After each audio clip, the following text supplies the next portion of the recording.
That moment, you get a test back, see a bad grade, and your stomach just drops. You feel the shame, the panic, the voice in your head saying, I'm just not good at this. What if I told you that exact feeling is a lie, and that this so called failure is actually a secret cheat code to becoming a better student than you ever thought possible? Seriously, in the next few minutes, we're not just going to talk about coping with failure, we're going to learn how to weaponize it.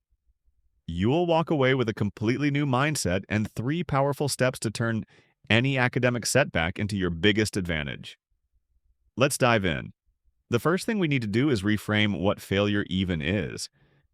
We're taught to see it as a final verdict, a stamp on our permanent record. But in reality, it's not a stop sign. It's a detour sign. It's your brain's way of screaming, hey, the route we took last time is closed. Let's find a better one. Think of it like this. When a baby learns to walk, they don't just stand up and sprint. They stumble, they tumble, they fall on their butt 100 times. Each fall isn't a failure, it's data. Their brain is learning, okay, not that, and adjusting. We need to bring that exact same mindset to our studies. So, how do we actually do that? Here are the 3 steps to unlock the hidden power of your failures. Step 1. Conduct a fearless autopsy. When you get that disappointing grade back, don't shove it in your backpack and try to forget it exists. That's like throwing away the instructions to a puzzle you can't solve.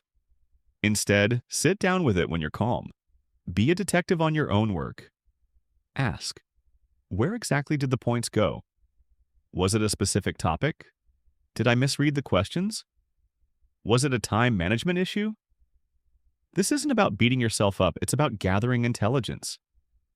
That red ink isn't criticism. It's a highlighted map showing you exactly where your treasure, the missing knowledge, is buried.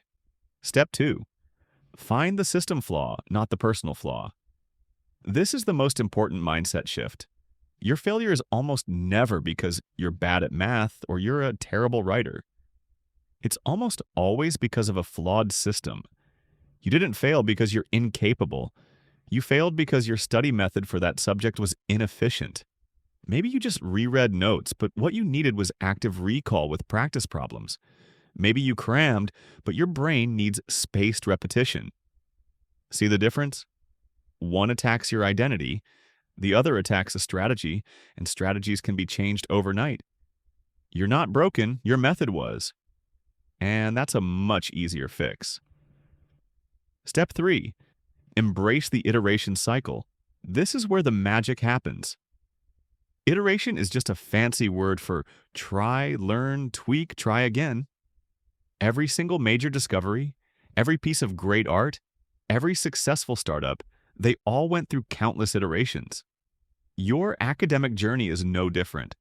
That failed quiz is your first draft. Your next step is to take the intel from step 1, fix the system flaw from step 2, and run a new experiment. Okay, last time I just highlighted. This time, I'm going to create my own practice quiz. This turns learning from a scary, high-stakes exam into an empowering, creative process. You are the scientist of your own success. Look, the students who truly thrive aren't the ones who never fail. They're the ones who have learned how to learn from failure. They build resilience, the kind of grit that doesn't just help them in school but in life. They become problem solvers. So, the next time you face a setback, I want you to pause that voice of panic and ask yourself these 3 questions. 1. What is this failure specifically telling me? The autopsy. 2. What system can I change?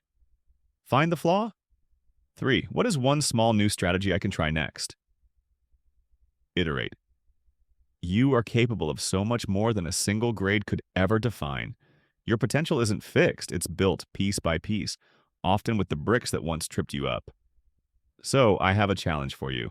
In the comments below, share one small study method you're going to iterate on this week. Maybe it's how you take notes, or how you prepare for a test. Let's build a community of learners who are unafraid to fail forward.